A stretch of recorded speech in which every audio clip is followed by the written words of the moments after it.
రాష్ట్ర అభివృద్ధి కోసం రాత్రి పగలు కష్టపడుతున్నామని, పేదల రుణం తీర్చుకునేందుకు అహర్నిశలు శ్రమిస్తున్నామని సీఎం చంద్రబాబు అన్నారు. ప్రజల సంతోషాన్ని చూసి కష్టాన్ని మర్చిపోతున్నట్లు పేర్కొన్నారు. పేదల సేవా కార్యక్రమంలో సీఎం చంద్రబాబు పాల్గొన్నారు.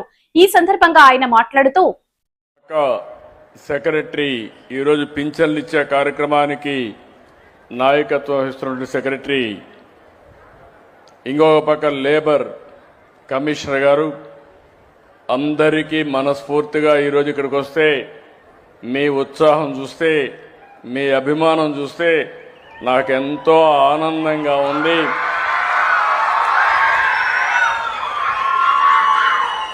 ఎందుకు నేను ఈ మాట అంటున్నానంటే,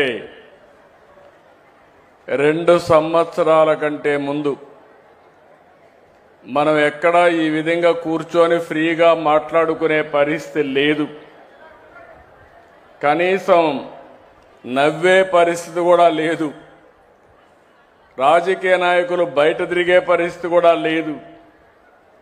ఈరోజు మేడే కార్మికులకు ఏ విధంగా అయితే స్వాతంత్రం వచ్చిందో 3 విధాలుగా ఆలోచిస్తే, ఒకటి ప్రజలందరికీ మరో స్వాతంత్రాన్ని తీసుకొచ్చిన ఘనత ఎన్డీఏ ప్రభుత్వాన్ని చెప్పి మరొక్కసారి మీ అందరికీ తెలియజేస్తున్నా. ఆ రోజు నేను, జనసేన అధినేత పవన్ కళ్యాణ్ గారు, ప్రధానమంత్రి నరేంద్ర మోడీ గారు ముగ్గురం కలిసి ఒకే హామీ ఇచ్చాం. ఆ హామీ ఈ రాష్ట్రాన్ని పునర్నిర్మాణం చేస్తామని, మళ్లీ పూర్వ వైభవం తీసుకొస్తామని చెప్పాం. ఆ మాట కోసం, మేమిచ్చిన హామీని నిలబెట్టుకోవడం కోసం 2 సంవత్సరాలుగా దగ్గర 22 నెలలు అయింది. 23వ నెల. ప్రతిరోజు లెక్క పెట్టుకుంటున్నాం, ప్రతి గంట లెక్క పెట్టుకుంటున్నాం, రాత్రింబగళ్ళు పనిచేస్తున్నాం. ఎక్కడా ఒక తప్పు జరగకుండా ఎక్కడ సమస్య ఉంటే ఆ సమస్యని పరిష్కారం చేస్తూ ముందుకు పోయే పరిస్థితికి వచ్చాం. ఈరోజు మొదటి తారీఖు అంటే మనందరికి గుర్తొచ్చేది పేదల సేవలో. నేను ముఖ్యమంత్రిగానే కాదు, మంత్రులు, పార్లమెంట్ సభ్యులు, ఎమ్మెల్యేలు, కడాన ఎన్డీఏ కార్యకర్తలు కూడా సేవాభావంతో మీ అందరి దగ్గరికి రావడం, అధికార యంత్రాంగం తెల్లవారుజామునొచ్చి మీకందరికి గుడ్ మార్నింగ్ చెప్పి మీ చేతిలో డబ్బులు పెట్టి, ఎక్కడా ₹1 అవినీతి లేకుండా పేదవాళ్ల రుణం తీర్చుకోవడానికి పనిచేసే ప్రభుత్వం ఎన్డీఏ ప్రభుత్వం. ఈ విషయం మీరు గుర్తుపెట్టుకోవాలి. ఈరోజు ఇంకొక పక్క, ఈరోజు మనం చూస్తే కష్టజీవులు, మేడే అంటే గుర్తొస్తుంది శ్రమ దోపిడీ జరగకూడదని. ఈరోజు నందమూరి తారక రామారావు గారికి జన్మ ఇచ్చిన స్థలం ఈ స్థలమే, ఈ ప్రాంతమే. తెలుగుదేశం పార్టీలో చక్రం పెట్టాడు, నాగలి పెట్టాడు.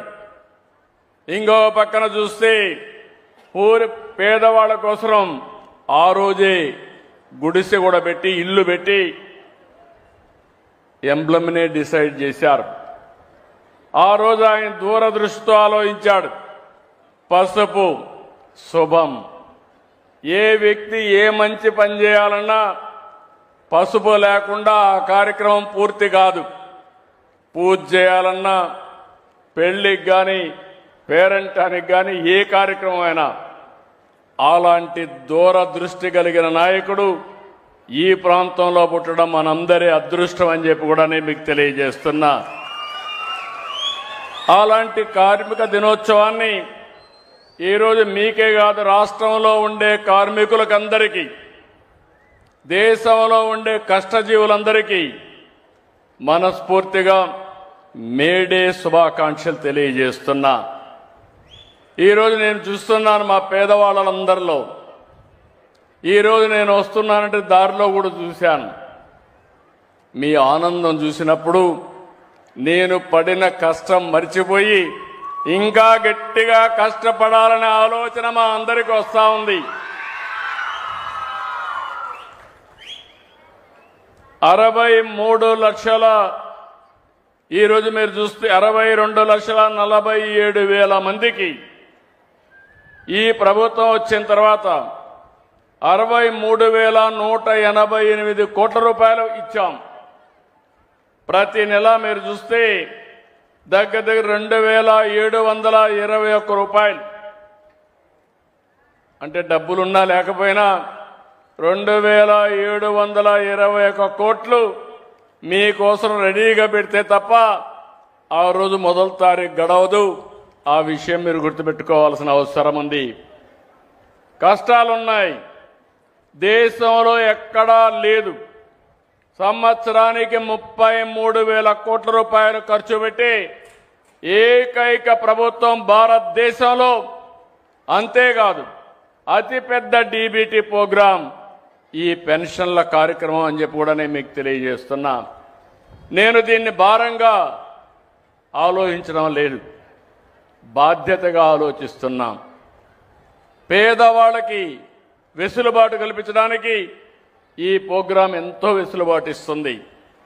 ఉదాహరణకు మీరు చూస్తే 4,000, దివ్యాంగులకు 6,000, కిడ్నీ పేషెంట్లు ఉంటే 10,000, మంచానికి పరిమితమైతే 15,000 మానవతా దృక్పథం ఇచ్చే ఏకైక ప్రభుత్వం ఆంధ్రప్రదేశ్లో ఉండే ఎన్డీఏ ప్రభుత్వం అని చెప్పి కూడా నేను మీకు తెలియజేస్తున్నా.